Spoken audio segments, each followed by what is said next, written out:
actually, at this time, ma'am, just have a seat.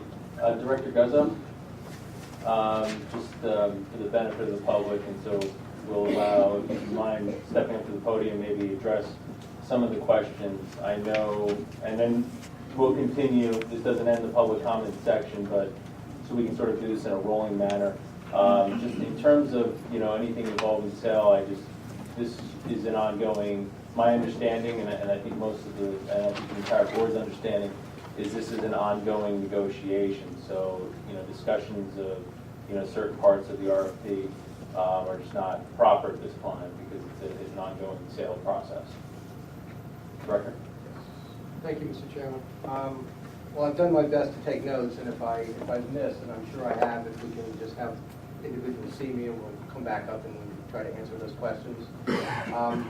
I started at the top. I believe that the first question was how do we do pensions that are set aside. I'm going to have to defer to the finance director to answer that question. Straight too far. I'm not going to. I have an easy answer, the easy question on this one. Pensions is actually something that we budget for and pay our full annual bill that is provided to us from the state of New Jersey every April 1st. The pension number that was shown on the earlier slide this evening is actually a reduction from any savings that we would have in future years. Because the pension bill is actually based upon, it's determined every 2 years. So we assume that that pension bill will go out for 2 years before we see any major reduction based upon our current experience.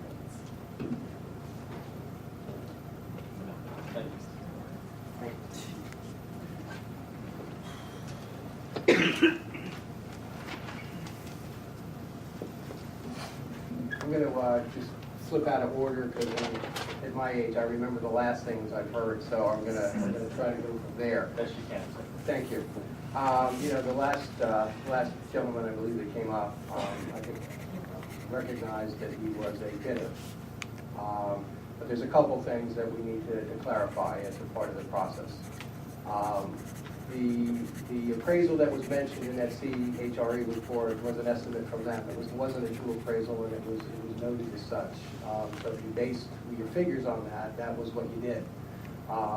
We always said we were going to do an appraisal and it needed to be done, but CHR made an estimate based on their best experience, and that's what they used to calculate some of the other costs associated with that report and what you saw in it. Number two, we never said that we would visit every home as part of the proposal process. What we said was, because of, as we got into the ranking process, we would take the one that we knew was first and start that process, which is what we were doing, and what you will be allowing us to do this evening, if in fact you move forward, because then we begin to deal with one based on the direction that you set. So those are two things that I think we needed to clarify immediately. And as has been indicated before, one of the questions that we will not answer is purchase price.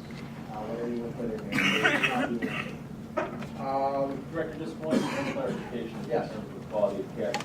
Did you or a member of the Runnells team, did you consult with the various consultants that the hospital administration works with in terms of preparing for the inspections and determining the quality of care being offered? Was that factored in as well? Yes, I mean, one of the things that we did, and obviously I know that,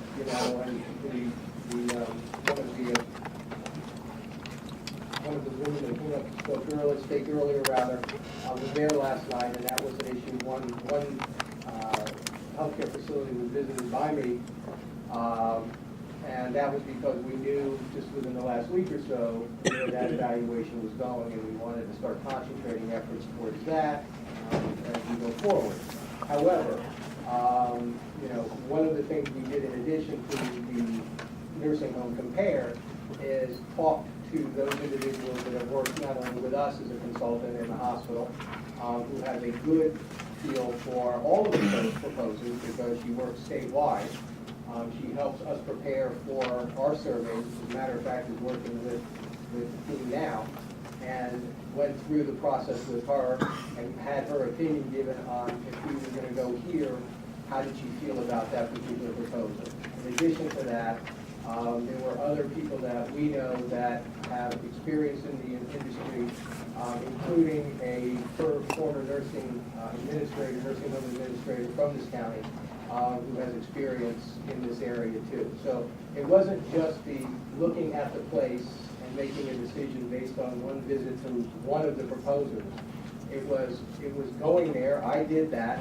It was in addition to that, looking at the ratings, which everyone uses, and also talking to people that we know and trust and that we use in this industry to tell us what they thought about if we were going to do this. How did they feel about the list of proposers and where they were? So there was a system that was put in place. Is that the end all? Absolutely not. If in fact there is a decision made to go forward this evening, then all of that will be done with the firm that we believe that we look at as being the number one at this time, and we will do anything that the board wants, obviously, and I hope more than that, in order to ensure that if that's the one, that we are comfortable with them operating Runnells if that's the route that the board takes.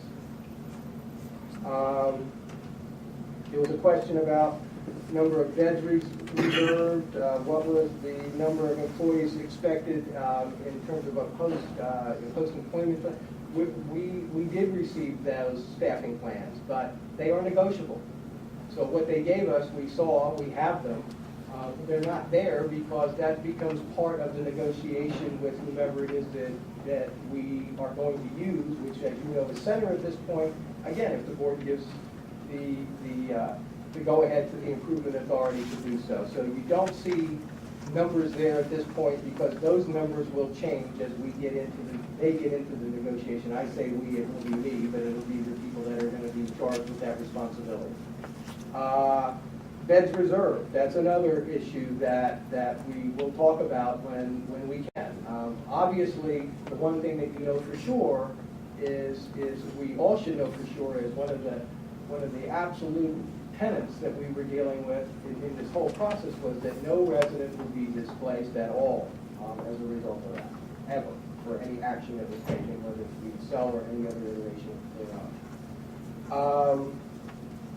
Financial closing, I was sitting next to NW, and it's the same thing as a regular closing, I believe. I can answer that question without getting up. It's just the term that we use. Seamless transition, as you saw in the slide presentation, that was asked. What is your transition plan? I would hope that everyone put a plan together that was seamless. When the time comes, we will make sure that that is. As a matter of fact, we're not just going to rely, I would hope that we would not just rely on the new owner.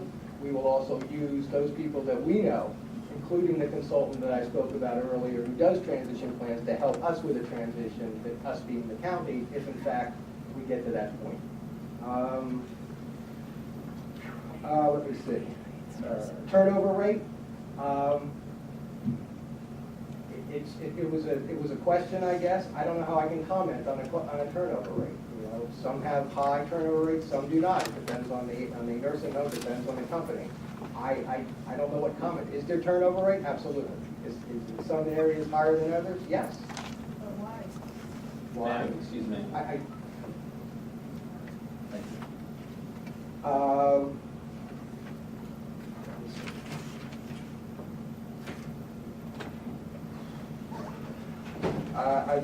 That's about where I am at this point. And if some more of the board members, please help me, and I'll be happy to try to answer them. If not, I apologize if I've missed any of your questions. I'll see you personally and write them down and come back up here. And Director, I'm sure more questions are going to come up.